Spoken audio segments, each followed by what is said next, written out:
کو بتوں سے پاک کیا، کعبے کی حرمت کو بحال کیا، حرم کی عزت کو بحال کیا. یہ مصطفیٰ جان رحمت کی شان ہے. میرا عنوان وہ نہیں، لیکن اتنا ضرور کہوں گا، ہر مسلمان کو چاہیے کہ میلاد مصطفیٰ میں شرکت کرے.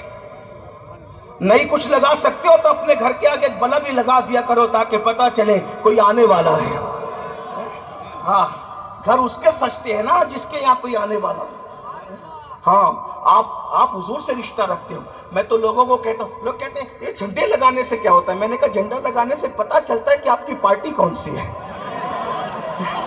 ہاں، جھنڈا لگانے سے پتہ چلتا ہے آپ کی جس کا جھنڈا اس کی پارٹی ہے، اسی کی پارٹی کا. وہ پوچھنا نہیں پڑے گا جس کا جھنڈا لگا ہے اس کی پارٹی کا آدمی. میلاد کا جھنڈا لگا لے، پتہ چلے گا مصطفیٰ جان رحمت کا غلام ہے.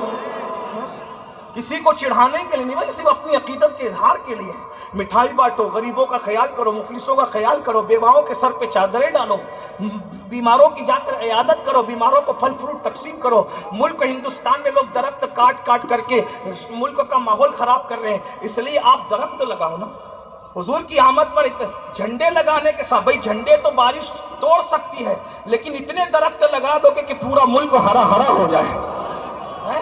اور یہاں جو موسم خراب ہونے لگتا ہے اور اس طریقے سے جو ہے وہ دھول مٹی لوگوں کو بیمار کر رہی ہے، جب میلاد کے نام پہ درخت لگیں گے تو پھر دھول مٹی کا بھی جو ہے وہ اثر نہیں پڑے گا، موسم برباد ہو رہے اس کا اثر نہیں پڑے گا. یہ جو بارش آگے پیچھے ہوتی ہے، سردی آگے پیچھے ہوتی ہے، دھوپ آگے پیچھے ہوتی ہے، اگر مسلمان نوجوان کچھ تہیا کرنے کے کام بہت ہے. کچھ لوگ ہاسپٹل بنائیں، کچھ لوگ اسکول بنائیں، کچھ لوگ کالج بنائیں، کچھ لوگ درخت لگائیں، کچھ بیواؤں کی مدد کریں، کچھ لوگ درود شریف کی نذر حضور کی بارگاہ میں پیش کریں. کام کرنے کے بہت ہے، کرنے والا چاہیے. میلاد کی یادگار بہت. نہیں کچھ کر سکتے، اپنے آنگن میں ایک درخت لگا. کتنے لوگ، ہزاروں لوگ موجود ہیں.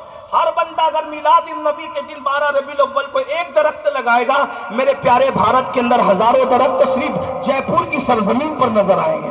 اور جب بھی ہم درخت دیکھیں گے تو کہیں گے جھنڈا تو نکل گیا لیکن یہ ہری پتی ابھی تک میلاد کی یادگار ہے. کرنے کے کام ہے، کرو. اور جب تک وہ درخت اللہ کا ذکر کرتا رہے گا اس کا اجر اللہ تمہیں عطا فرماتا رہے گا. یہ کرنے کے کام ہے، کیجئے نا. تو میں عرض یہ کر رہا تھا کہ حضور علیہ السلام کی ساری سب لوگ شان بیان کریں گے، سب شان بیان کریں گے. اب سن لیجئے، مختلف مراحل ہوں گے محشر کے. حضور کی ایک شان محشر میں کیا ہوگی اس کو سنیں، پھر دوسری بات اور بات ختم. اس لیے کہ تاخیر ہوئی اور مجھے پتہ ہے کہ روڈ پر جلسہ اس لیے جلدی ختم ہونا چاہیے. میں آپ سے زیادہ نہیں، بس 10 منٹ 20 منٹ کا ٹائم لوں گا، اس سے زیادہ نہیں. تھوڑی دیر غور سے سن لیں. قیامت کا دن ہوگا، اس دن بھی کیا شان ہوگی. سب لوگ میدان محشر میں پریشان ہو جائیں گے، اس لیے کہ محشر ایسا ہوگا. بھائی بات کروں نا، آپ تھک تو نہیں رہے کھڑے کھڑے؟ جو کھڑے ان سے پوچھ رہا ہوں، آپ تو بیٹھے. بھائی وہ جو کھڑے ان سے پوچھ رہا ہوں. 2-4 ہاتھ اٹھتے ہیں تو مجھے سمجھ میں نہیں آتا ہے. ایک بار سب مل کر بلند آواز سے درود شریف پڑھ لیں. صلی اللہ علیہ نبی الامی وآلہ وآصحابہ وبارک وسلم. صلاۃ و سلام علیک یا سیدی یا رسول اللہ، صلاۃ و سلام علیک یا جد الحسن والحسین. بس 2 باتیں پیش کر رہے ہیں، 2 باتیں سن لے، بات پوری کرتا ہوں. آج جلدی زیادہ دیر تک گفتگو نہیں کروں گا، موسم بھی پروگرام کی حمایت میں نہیں ہے، وہ ڈرا رہا ہے. تو بس اتنی سی بات. تو محشر میں سب پریشان ہو جائیں گے، سب پریشان. سب مطلب سب. اب کسے میں ترک کروں، کس کا انتخاب کروں؟ سب پریشان ہو جائیں گے، سب پریشان ہوں گے، سب پریشان ہو کے جمع ہوں گے. اب توجہ کیجئے، اس طرف توجہ کیجئے. سب جمع ہو جائیں گے اور جمع ہو کر وہ آپس میں مشورہ کریں گے، پلان کریں گے. بھائی بہت مصیبت ہے، بہت تکلیف ہے، بہت پریشانی ہے. میں روایت کو اپنے الفاظ کے جامع میں پیش کر رہا ہوں خلاصے کے ساتھ. علماء کی توجہ چاہتا ہوں دعا لینے کے لیے، کیونکہ آپ یہ نہ سمجھے کہ یہ تو روایت میں نہیں ہے تو آیا کیسے. تو وہ روایت کا مفہوم ہوگا، روایت سے ہٹی ہوئی کوئی بات نہیں ہوگی، اس کا اتنے مجموعہ ہوگا. ٹھیک ہے؟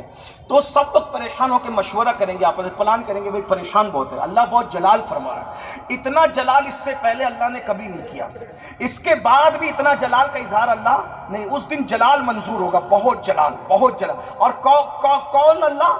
جو کروڑوں ماؤں سے زیادہ ہم سے پیار کرتا ہے. اتنا جلال کہ فرشتے بھی سامنے آنے کی ہمت نہیں کر رہے ہیں، کوئی بات کرنے کی ہمت نہیں کر رہا ہے. تو کہیں گے بھائی اس مصیبت سے کوئی تو نجات دلائے، اس مشکل سے کوئی تو. یہ حدیث میں سیاح ستہ کی روایت پڑھ رہا ہوں میں آپ کے سامنے.